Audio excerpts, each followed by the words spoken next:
السلام علیکم ورحمۃ اللہ وبرکاتہ۔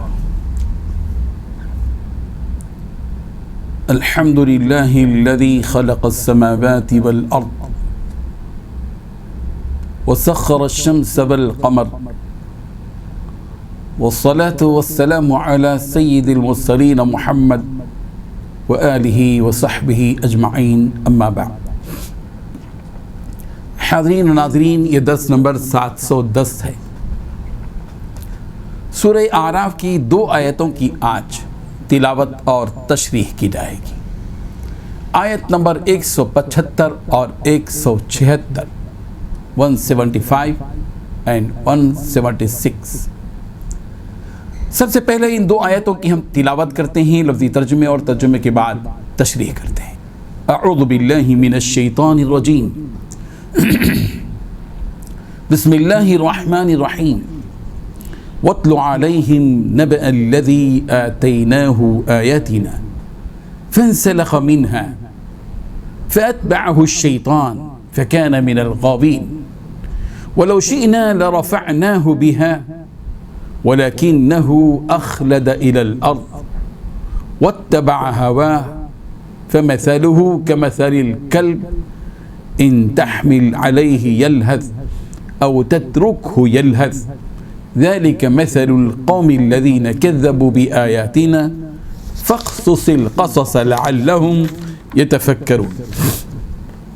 وَاتْلُوا، اور پڑھیے، علیہم، ان پر، نبا، خبر، الذی، اس شخص کی، آتیناہ، ہم نے اسے دی تھیں، آیاتنا، اپنی آیتیں، فانسلخ، پھر وہ نکل گیا، منہا، ان سے، فاتبعہ، تو پیچھے لگا لیا اس کو، الشیطان، شیطان نے، فکانا، تو وہ ہو گیا، من الغاوین، گمراہوں میں سے۔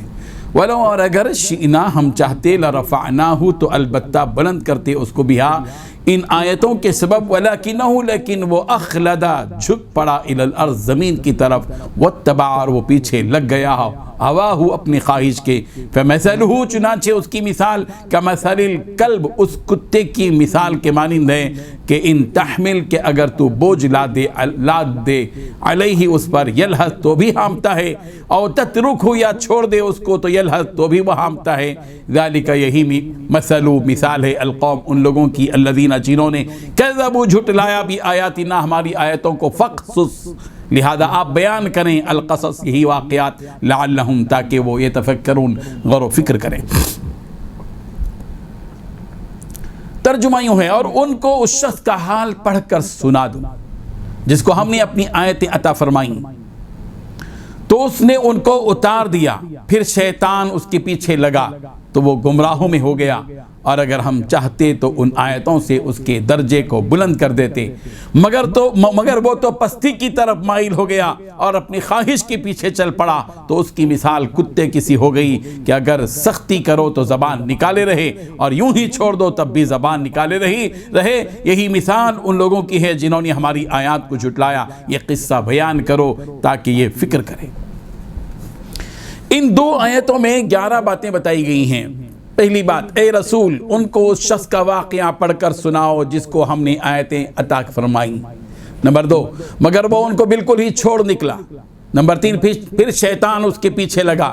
نمبر 4، جس کا نتیجہ یہ ہوا کہ وہ گمراہ لوگوں میں شامل ہو گیا۔ نمبر 5، اور اگر ہم چاہتے تو ان آیتوں کی بدولت اسے سر بلند کرتے۔ نمبر 6، مگر وہ تو زمین پر ہی کی طرف جھک کر رہ گیا۔ نمبر 7، اپنی خواہشات کے پیچھے پڑا رہا۔ نمبر 8، اس لیے اس کی مثال اس کتے کسی ہو گئی، کہ اگر تم اس پر حملہ کرو تب بھی وہ زبان لٹکائے ہانپے گا۔ اور 9ویں بات، اور اگر اسے اس کے حال پر چھوڑ دو تب بھی زبان لٹکا کر ہانپے گا۔ 10ویں بات، یہ ہے مثال ان لوگوں کی جنہوں نے ہماری آیتوں کو جھٹلایا۔ 11ویں بات، لہذا تم یہ واقعات ان کو سناتے رہو تاکہ یہ کچھ سوچیں۔ بزرگان محترم، اس آیت میں ایک ایسے شخص کا تذکرہ ہے جس نے اپنی نفسانی خواہشات کی وجہ سے اللہ تعالیٰ کی آیتوں کو پس پشت ڈال دیا۔ رسول رحمت صلی اللہ علیہ وسلم سے کہا جا رہا ہے کہ آپ ان یہودیوں کو اس شخص کی خبر دیں جس کو ہم نے اپنی آیتوں کی تعلیم دی تھی لیکن اس نے ان پر عمل نہیں کیا۔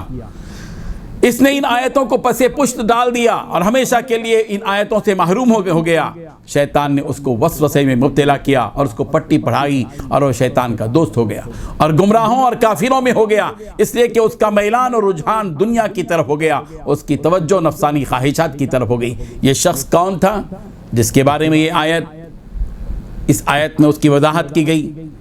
وہ بنی اسرائیل کے علماء میں سے ایک عالم تھا۔ حضرت ابن عباس رضی اللہ عنہ کی روایت کے مطابق یہ کہ وہ یمن کا ایک آدمی تھا جس کا نام بلعم بن باروعہ تھا۔ اللہ تعالیٰ کی کتاب کے علوم کا ایک حصہ اس کو دیا گیا تھا، مگر اس نے اللہ تعالیٰ کی آیتوں کا انکار کیا اور آیتوں کو اپنی پیٹھ پیچھے ڈال دیا۔ بلعم بن باروعہ ایسا شخص تھا جو مستجاب الدعوات تھا، یعنی اس کی دعا قبول کی جاتی تھی، اس کے پاس اسم اعظم کا علم تھا۔ بلعم بن باروعہ جس شہر میں رہتا تھا وہاں کے کچھ لوگ کافر تھے۔ حضرت موسیٰ علیہ السلام نے ان کافروں سے جنگ کا ارادہ کیا۔ اس شہر کے لوگ بلعم بن باروعہ سے رجوع ہوئے اور اس سے درخواست کرنے لگے کہ تم موسیٰ اور ان کی قوم کے خلاف بد دعا کرو، اور وہ لوگ بلعم بن باروعہ سے درخواست میں اصرار کرتے رہے، یہاں تک کہ بلعم بن باروعہ نے دعا کی اور اس کی دعا قبول کر لی گئی۔ اس کی دعا کے نتیجے میں حضرت موسیٰ علیہ السلام اور بنی اسرائیل میدان طی میں رہے۔ مختلف روایتیں اس سلسلے میں ہیں۔ تفسیر المنیر نے اس بات کو تفسیر رازی سے نقل کیا ہے۔ حضرت مالک بن دینار رضی اللہ عنہ کہتے ہیں کہ بلعم بن باروعہ بنی اسرائیل کے علماء میں سے تھا، لوگ مصیبتوں میں اس سے رجوع ہوتے تھے اور دعا کی درخواست کرتے تھے اور اس کی دعا قبول کی جاتی تھی۔ حضرت موسیٰ علیہ السلام نے بلعم بن باعورہ کو مدین کے بادشاہ کے پاس بھیجا تاکہ وہ اس بادشاہ کو اللہ تعالیٰ کی طرف بلائے۔ یہیں اس کا معاملہ بگڑ گیا اور بلعم بن باعورہ کو اس بادشاہ نے چونکہ خوب داد و دہیج دی تو اس نے اس بادشاہ کا دین قبول کر لیا اور حضرت موسیٰ علیہ السلام کے دین کو چھوڑ دیا۔ ابن کثیر نے یہ بات بتائی، اگر بلعم بن باعورہ آسمانی ہدایت کے مطابق زندگی بسر کرتا اور دنیا کی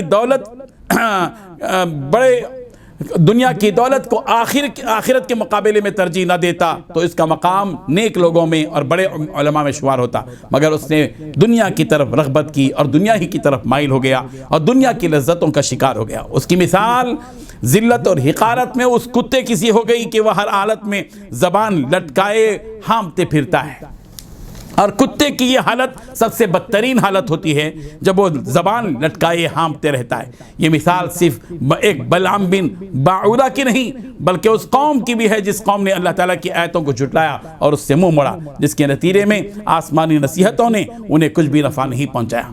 صاحب جلالین لکھتے ہیں کہ جب بلعم بن باعورہ نے رشوت لے کر حضرت موسیٰ علیہ السلام اور ان کی قوم کے لیے بد دعا کر دی تو اس کی زبان باہر نکل کر سینے پہ آ گئی اور اس کا حال بھی اس کتے کے جیسا ہوا جو کتا کی اپنی زبان لٹکائے ہانپنے لگتا ہے۔